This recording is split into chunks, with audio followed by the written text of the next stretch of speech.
ഭാര്യയുമായി വഴക്ക് പിടിച്ചതിനെ തുടർന്ന് വീട് വിട്ടുപോയ ഗൃഹനാഥനെ രാത്രി 10 മണിയോടുകൂടി വീടിന് സമീപം മരിച്ച നിലയിൽ കാണപ്പെട്ടു. കോട്ടയം മണർകാട് ഐരാറ്റുനടയിലാണ് സംഭവം നടന്നത്. ഇന്നലെ രാത്രി 10 മണിയോടുകൂടിയാണ് വീട്ടിൽ വഴക്ക് തുടങ്ങിയത്. ഇളയ മകന്റെ കുട്ടിയുടെ നൂലുകെട്ടിന് ശേഷം രാത്രി വൈകിയാണ് റെജി വീട്ടിലെത്തിയത്. തുടർന്ന് റെജി ഭാര്യ വിജയമ്മയുമായി വാക്കുതർക്കമുണ്ടായി. തുടർന്ന് റെജി വീട് വിട്ടിറങ്ങിപ്പോവുകയായിരുന്നു. എന്നാൽ രാത്രി 11 മണിയോടുകൂടി വീടിന്റെ സമീപത്ത് വൻ സ്ഫോടന ശബ്ദം കേട്ടുകൊണ്ടാണ് ബന്ധുക്കൾ ഓടിച്ചെന്ന് നോക്കിയപ്പോഴാണ് റെജിയുടെ വയറ് തകർന്ന നിലയിൽ മൃതദേഹം കാണപ്പെട്ടത്.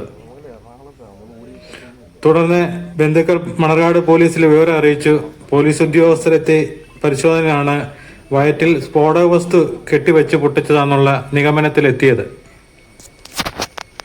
മൃതദേഹത്തിന്റെ ഇൻക്വസ്റ്റ് നടപടികളൊക്കെ പൂർത്തിയായിക്കൊണ്ടിരിക്കുന്നു. അതിനുശേഷം ആശുപത്രിയിലെ മോർച്ചറിയിലേക്ക് മാറ്റും. പോലീസിന്റെ നടപടിക്രമങ്ങളെല്ലാം പൂർത്തിയാക്കിയ ശേഷം മാത്രമേ ബന്ധുക്കൾക്ക് മൃതദേഹം വിട്ടുകൊടുക്കത്തുള്ളൂ. ഭാര്യ വിജയമ്മ, മക്കൾ സുജിത്ത്, സൗമ്യ. കിണർ നിർമ്മാണ തൊഴിലാളിയാണ് മരണപ്പെട്ട റെജി.